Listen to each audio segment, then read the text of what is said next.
Bonjour, aujourd'hui pâté en croûte, olive verte, poivron rouge. Alors vous faites un mélange de porc maigre et de poulet. Ici j'ai 1,4 kg. Je vais faire deux pâtés croûtes comme lui là. On fait griller les portions que d'un côté, puis on les hache grossièrement au robot coupe, le cutter. Ensuite, on prend 2 boîtes de poulet, de foie de poulet, les petites. Ici j'ai 840 grammes. On va les mixer avec le plongeant. Une fois mixé, on laisse les fils sur le mixeur.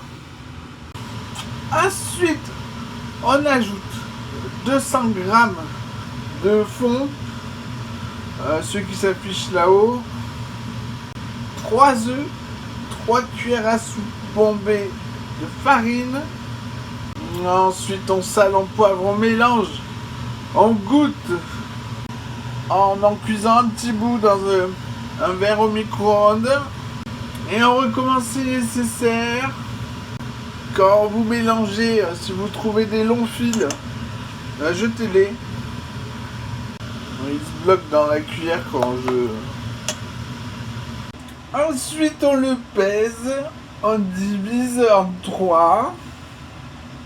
Ce qui me fait 700 grammes, un tiers. Donc, on prend un tiers et on sépare du reste. Dans le tiers, on met 2 tiers de cuillère à café rase de baie rose moulu. Parce qu'ici, je vais faire comme garniture aromatique poivron rouge et olive verte.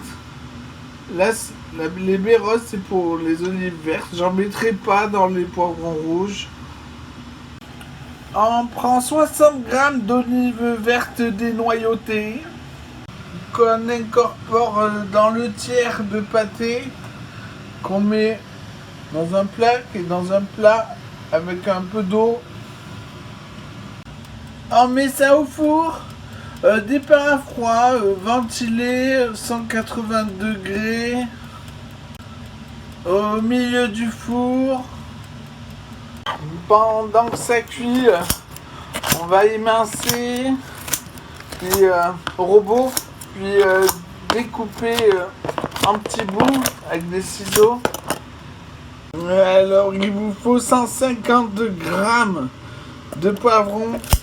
On va recouper encore en petits bouts. Voilà, ils sont assez petits. Voilà, on met les poivrons rouges avec le reste de viande qu'on garde au frigo. Alors pour contrôler la cuisson, on pique un couteau au milieu du milieu et on met la langue au milieu de la hauteur.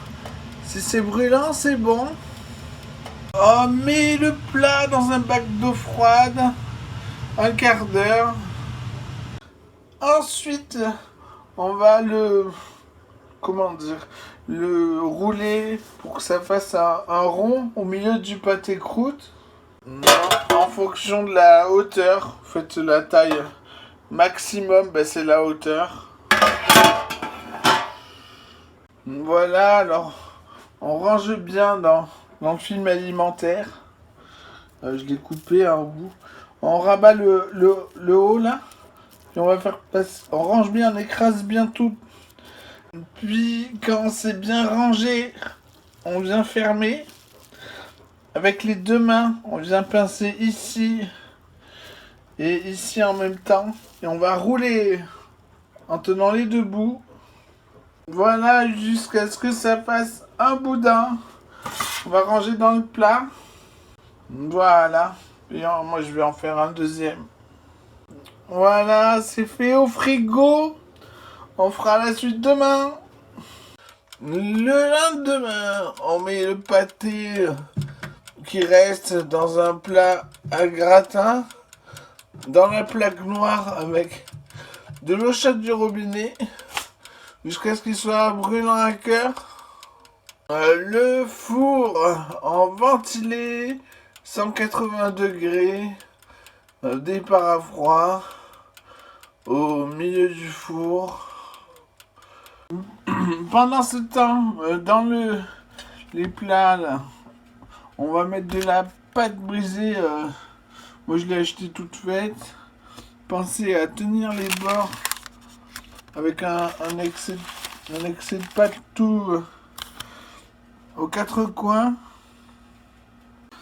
Puis le restant de pâte, on le rajoute, on va pas le jeter. Une fois brûlant à cœur avec un couteau, on met sur la langue en piqueur. On met. C'est ça. Oui, ça brûle. C'est bon. Ensuite, dans le four, on enlève la plaque d'eau. On met les plats à pâte et croûte. On va faire cuire la pâte sans rien d'autre. Même mode de cuisson. On met le pâté dans de l'eau froide du robinet. Une fois la pâte dorée, même au four, regardez.